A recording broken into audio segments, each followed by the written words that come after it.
Prize পাওয়া, এত medal পাওয়া ছেলেকে তুই হারিয়ে দিলি। এরপরে কি হবে বলতো? কি আবার হবে?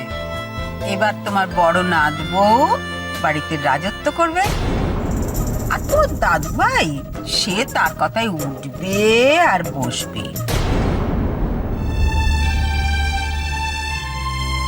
কি হলো মাধবী, তুমি হঠাৎ এখানে? কি হয়েছে? আমি একটা জরুরি বিষয়ে কথা বলছিলাম।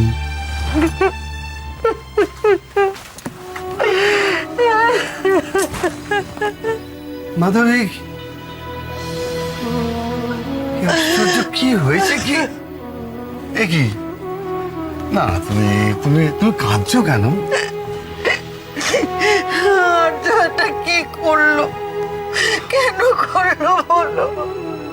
আচ্ছা, তুমি তো একদিন আর্যর বিয়ে দেবে বলে একবারে পাগল হয়ে যাচ্ছিলে। হ্যাঁ, বড় ছেলের বিয়ে দেবে, বড় ছেলের বিয়ে দেবে।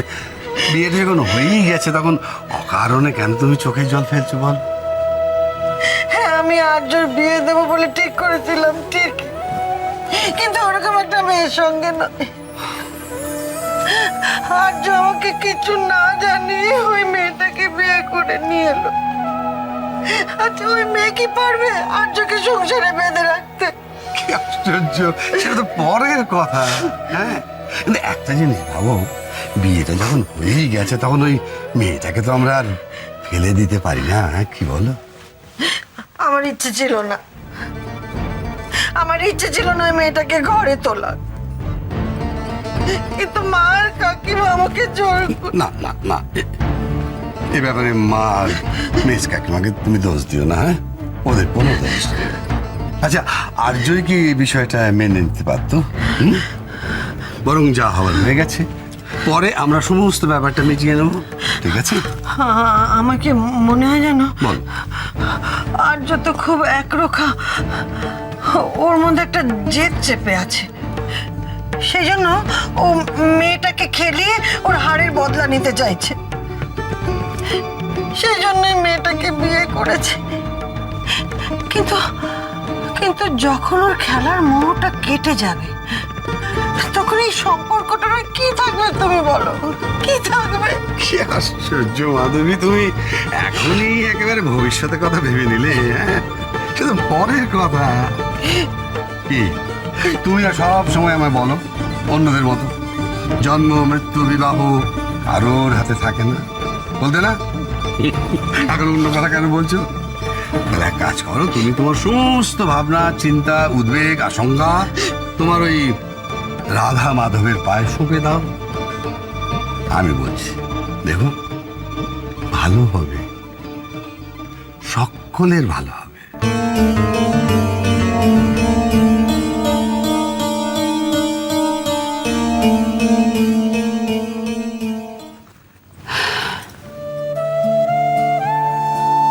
এই যে ইনি হলেন তোমাদের বড় দাদু ভাই,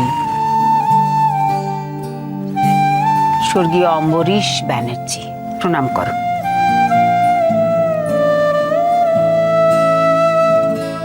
এ বাড়ি কিন্তু ওর করে যাওয়া।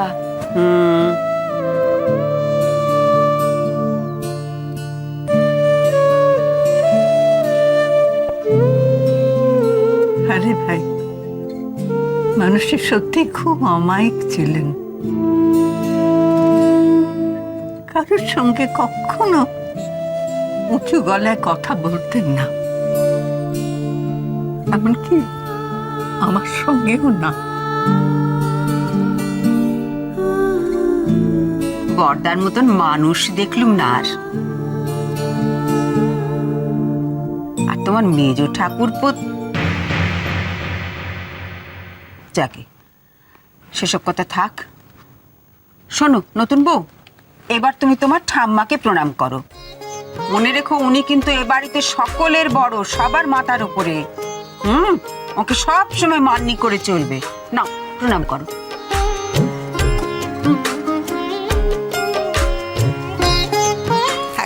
ভাই,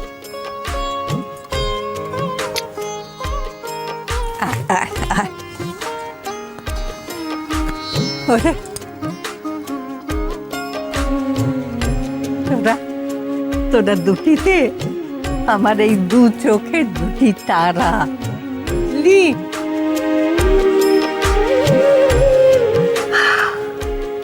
আমার খুব ইচ্ছে যে তোরা এই যুগে সারা জীবন সুখে দুঃখে একে অপরের পাশে থাকবি। কেমন? এই, এবারে যা আম্মাকে প্রণাম কর। শোন, ও খুব কিন্তু লাশবাড়ি লোক, বুঝেছিস? তবে একটা সুবিধে, যদি তুই ওর নেক নজরে পড়তে পারিস তাহলে আদরে আদরে একেবারে ভরিয়ে দেবে। যা। হ্যাঁ, আমার ক্ষেত্রেই একমাত্র ওই প্রবাদটা খাটে, শাসন করা তারই সাজে সোহাগ করে যে, তাই না ঠাম্মা? ঠিক তাই। যা।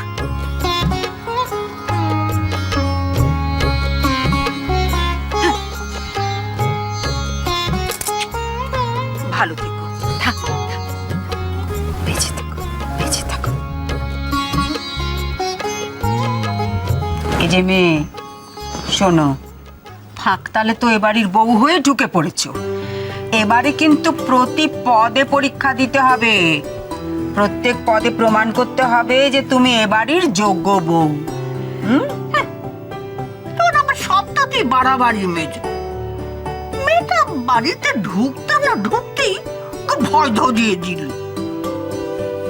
দেখে তোদের শ্বশুর শাশুড়ি গেল কোথায়? তাদেরকেও তো ওকে প্রণাম করাতে নিয়ে যেতে হবে। বাবা মা তো ঘরে গেছেন। ও, তাহলে তুমি এক কাজ করো, তুমি এই ফাঁকে বরং বড় দাদুভাইকে প্রণামটা সেরে ফেলো। যাও।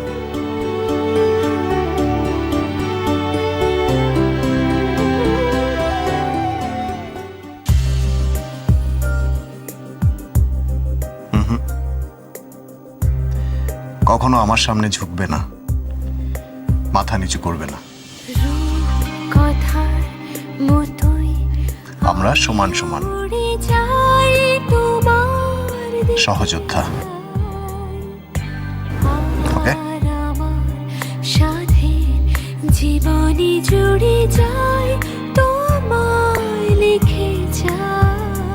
দেখবো বলে সুখের পাতা দিয়ে আমি ওদের চলে যাই। দ্বীপ চলে যায়, দ্বীপ চলে যায়। অদীক্ষিতা দেখি আর বাঁচি না। আচ্ছা থাক থাক, হয়েছে হয়েছে। এবারে শোনো, এখনো তো শোলা খেলা বাকি আছে।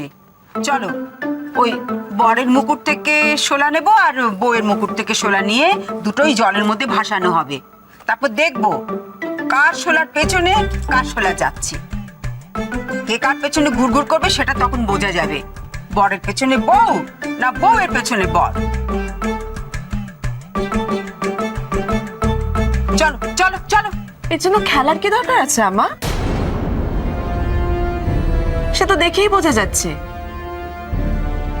কে কার পিছন পিছন ঘুরছে, তাই না?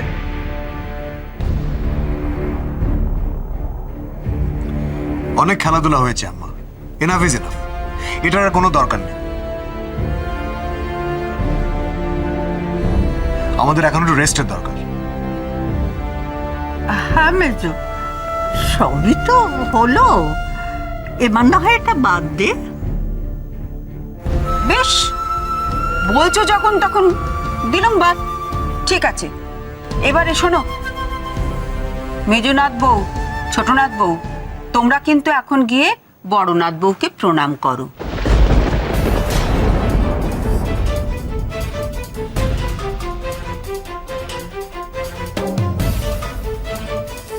পায়ে হাত দিয়ে প্রণাম করবে।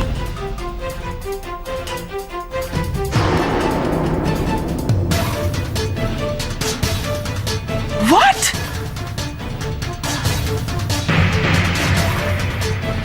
আমরা ওকে প্রণাম করবো?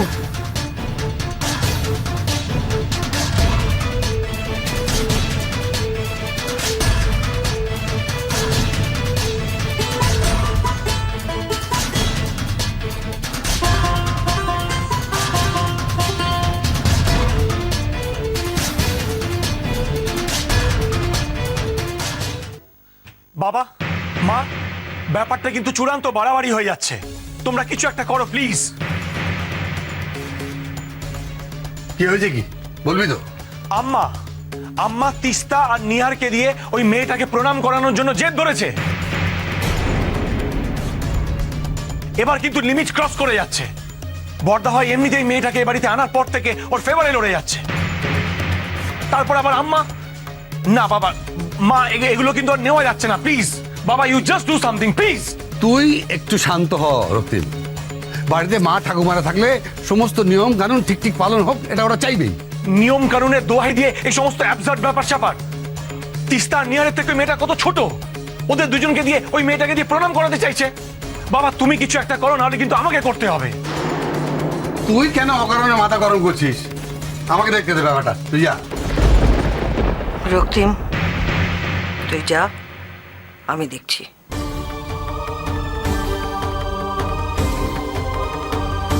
শোনো মাধবী, আমার কথাটা শোনো তুমি একটু।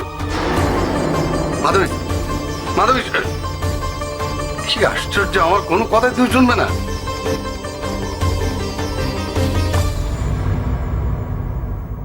না, আমি কিছুতেই দিয়াকে প্রণাম করতে পারবো না। দিভাই যদি প্রণাম করতে হয় দিভাই করতেই পারে, বাট আমি পারবো না। কেন কেন পারবে না শুনি? কি এমন জাতমান খোয়ানোর কাজ তোমায় করতে বলা হয়েছে? ও তোমাদের বড় যা, বড় যাকে প্রণাম করতে বলেছি। দুপাটা ইংরেজি পড়ে একেবারে ধরাকে সরা জ্ঞান করছো। হ্যাঁ, ওকে প্রণাম করাটা তোমাদের কর্তব্য। তোমাকে তোমার কর্তব্য করতে বলা হয়েছে, তুমি করবে। আসলে আম্মা, আমার মনে হয় দিয়াও এই ব্যাপারে একটু অস্বস্তি ফিল করছে। ওসব থাক না আম্মা, ওনারা তো আমার থেকে বড়। ও বাবা, এ তো দেখছি বাড়িতে পা রাখতে না রাখতেই একেবারে বুলি ফুটছে গো।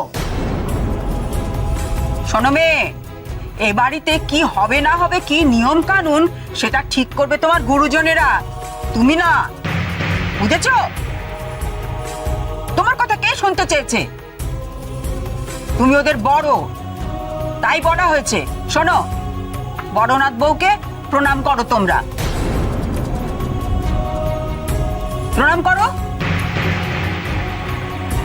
আমি তো একবার বললাম মামা, আমি দিয়াকে প্রণাম করতে পারবো না, তাও আমাকে কেন জোর করছো? এই মেয়েটাই বাড়িতে ঢোকার পরে এমন ঝামেলা পাকালো যে মেঘ বৃষ্টিকে আমি বাড়িতে পর্যন্ত রাখতে পারলাম না, আমার বাপের বাড়িতে পাঠিয়ে দিতে হলো। তারপরেও তুমি কি করে এক্সপেক্ট করছো আমি ওর পায়ে হাত দেবো? আর তাছাড়া দিয়া তিস্তা নিহারিকা থেকে তো বয়সে অনেক ছোট। হ্যাঁ, কিন্তু বয়সে ছোট হলেও ও তো সম্পর্কে বড়, ও তো মর্যাদায় বড় ওর থেকে। আপনি ঠিক বলেছেন কাকিমা।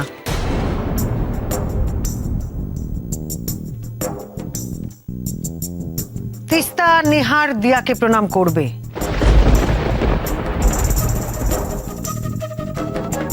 আমিও তো তখন থেকে তাই বলে যাচ্ছি। হ্যাঁ, তিস্তা আর নিহার তখনই ওকে প্রণাম করতে পারবে যখন আপনার দেওয়া শর্ত দিয়া পূরণ করবে।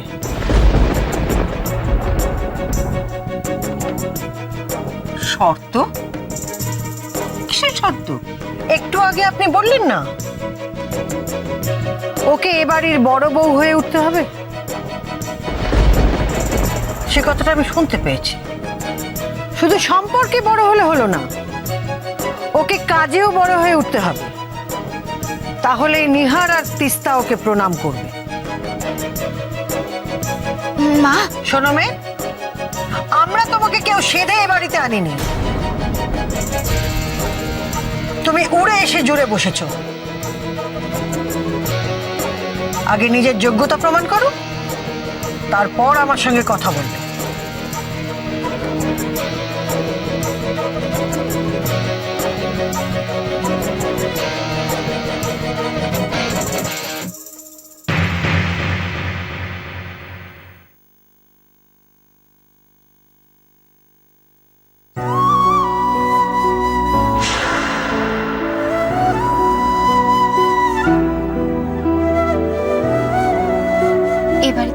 পর থেকে তো আপনাকে প্রণামটা করা হয়নি, তাই। বাহ, বেশ চালাক মেয়ে তো তুমি।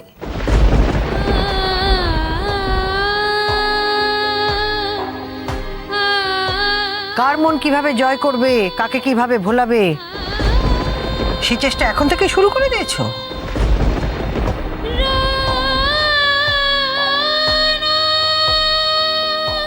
না মা, আসলে থাক, আমাকে আর আসল নকল শেখাতে হবে না। আসলে এইভাবে আমার চোখের সামনে ঘুরঘুর করবে না। বিপিন, ওকে গেস্ট রুমটা খুলে দাও।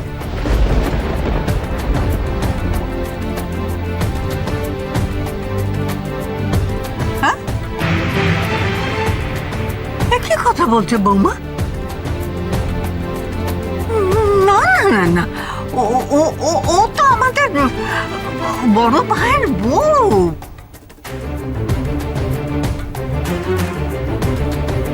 ও থাকবে গেস্ট রুমে?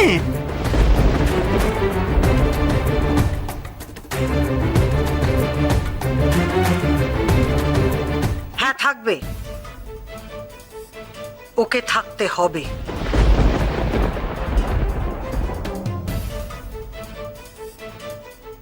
ওমা, এ আবার কিরকম কথা?